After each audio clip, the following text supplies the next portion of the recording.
This is Tom Duty, middle-aged American living in New Jersey near the Lincoln Tunnel. If you were to visit my website, you would type Howdy Doody into Google. You'll find the correct spelling of the famous puppet. You then combine Tom Duty in a Google search from my site. I'm going to call this video 3 of 2, which is if someone were to catch it, will look like a typo. I'm going to leave it that way because I did intend, this is third in a series, but I did intend to end with 2 of 2. If John and I were reality TV stars, I've returned to the scene of the crime. This is where this blow up that John and I had started. So I have this unusual habit. I wish I knew how my acoustics were. I hope I don't have to do this again. I don't know how close to stay to it. This is a new tech setup for me.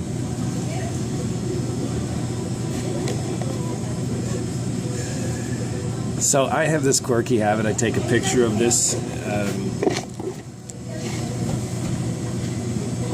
associated with something. This week there was snowfall, significant snowfall, and I took it on the picture on the rear view mirror of a car, the side view mirror of a car. And so I think the way I cropped it, if someone wanted to take a moment to actually see what it is, they would see, oh, this is the side view mirror of a car. And this is obviously Tom Duty's version of a selfie. And he's probably in New Jersey. And they got snow last night because this thing was done in the morning. So my strategy is that this picture is like a selfie that are ever popular. But I don't think my face needs to be in every single picture.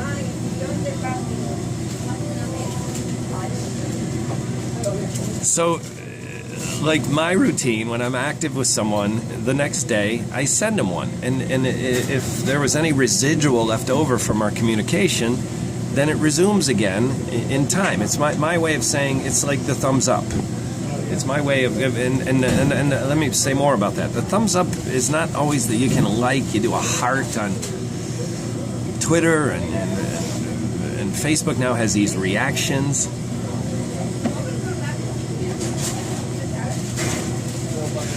So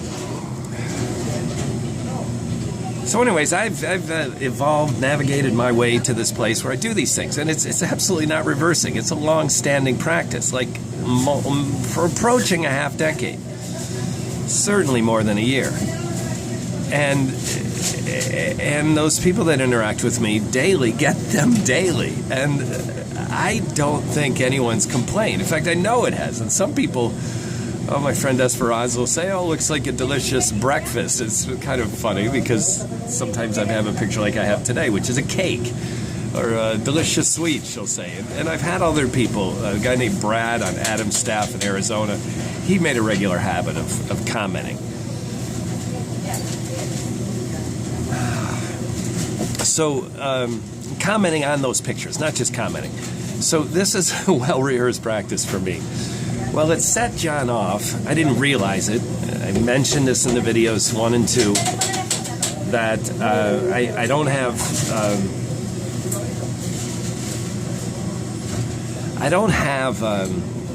alerts on my phone, so I'm not really sure how much time elapsed between me sending the picture and him responding, "What's your problem?" And to me, the amount of time doesn't matter. It was relatively short. But what does matter is I didn't connect, what's your problem? I didn't know he was interpreting my picture as evidence of a problem. And John's a dear friend of many years, and this struck me. What's your problem? I've got this very emotional event I'm nervous about. It's coming up, my mother's Martha90. It's in Wisconsin. My wife and I are traveling.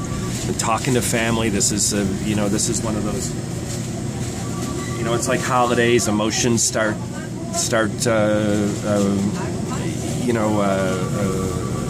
effervescent. It's like twisting the bottle on a San Pellegrino. The emotions start flowing, and so the timing of this was just catastrophic for me. So somehow we turned this me picture to him him, what's your problem? And it turned into a phone call. I do have evidence of who called whom, but it sort of doesn't matter, because the real start of it was my picture, then his what's your problem, then it turned into a phone call. It turned into 3 phone calls, and I know now what I didn't know yesterday, is that the reason it logged 3 calls is that one of them dropped. So call 1 and call 2 were actually one phone call. He called back in seconds. And this is important because John eventually got kicked out of the cafe he was in for being too loud and saying fuck. And then he blamed it on me. He said that I got him kicked out of the cafe, which is a complete... This is outrageous. I did not get him kicked out of the cafe in Florida when I'm in New Jersey. I mean, it's just absolute foolishness. But nonetheless, that's how it ended. He was pissed. So I'm today, very solemnly, I'm kind of light about this in mood and tone.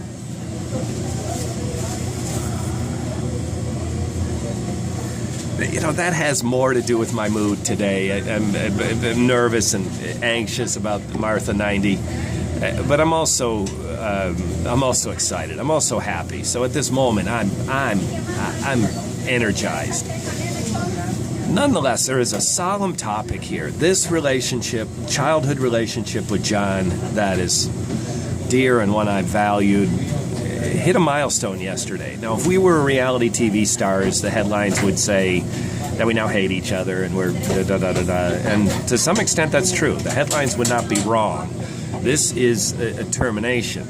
Now, we're not gay lovers, so we don't really need to send one another out of our orbit. For us, that's impossible. We have this enduring membership in a class of 1982 of St. Ignatius, and we're permanent members of that group. First of all, that group will sustain to death. I mean, literally, old guys from our school keep going to these reunions until there's just a few of them. And I'm sure there's been reunions that one person would show up from a class. So that's the kind of school we are involved in. So that union will endure, and John and my membership will be part of it. So the idea that we now hate each other is stupid, because we'll see one another. And nonetheless, the reality TV stars John and Tom, yes, this is an appropriate headline, but it's really not true. We will see one another again, and what is left, I don't know. I will say this. What happened yesterday has changed. It is a milestone. And here's why I say that with such confidence. First of all, I prompted the conversation, but the viciousness was in zero. Well, I'm going to confess John's sins here, and he can on another occasion confess his own. But number one, I sent a picture, which if he wants to go to some friend and say, oh, what's his problem? Whatever, it's not incriminating. It's not something universally thought of as a problem. But when you write someone and say, what's your problem? That's the kind of stuff I get. I get WTF on Twitter, from people I don't know. What the fuck? Who the fuck are you? These are the kinds of things. This is vicious digital information. Oh, God, here comes a boss. This really makes me nervous.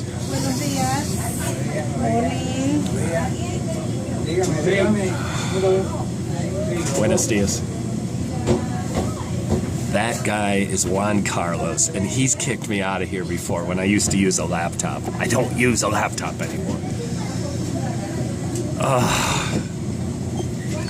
So when I do have my keyboard out, I hide it as he comes in, but I got equipment out on the table that I can't hide quickly. So we're 9 minutes. I got to wrap this up. So the bottom line is, if John and Tom were reality TV stars, it would say this relationship's over. We now hate each other. It's absolutely not true. But what is true is that the relationship's changed forever, and it's not for the better. It is true that we may navigate to a place in one another's lives that's more appropriate for the commitment we have to one another. But at this point, I'm going to send one of these pictures to him again and let him be a dick. Because again, my practice is if I'm active with someone and I look at my feed, my chat feed, and I see who I've been active with. Alessandro is an Italian who will get one very soon. He would have already had one if circumstances were different, where I had taken the picture and then interacted with him. So John will get one of those pictures today. And today it's not what the fuck is this. Today it is a decorated cake and it's white frosting and I think red trim. There's no question about it. It is a cake. So yesterday's picture was not so clear. So anyways, I don't know where this is going to go, but it's kind of fun in a way. So listeners, why is this fun? Here's why it's fun. Because this friend, I triggered this emotional reaction from him with nothing more than a picture of pastries in a cafe, the same cafe that I'm in right now. He says, "What's your problem?" And then he goes with such explosive language and the fuck word that he gets kicked out of a cafe and then he blames it on me. Well, John, very simply, the only appropriate thing to say to you is, John, you blame me for getting you kicked out of a Florida cafe. Fuck you. This has been Tom Duty, middle-aged American living in New Jersey near the Lincoln Tunnel. If you were to visit my website, you would type Howdy Doody into Google. You'll find the correct spelling of the famous puppet. You then combine Tom Duty in a Google search for my site. This is the device that dispenses tickets, and some people come in and they immediately go to a ticket. So I'm a regular, and I also do this blogging, so I spend a lot of time here. So I know they mostly don't use the ticket. So every time someone comes in and tries to get a ticket, I mumble to myself, amateur.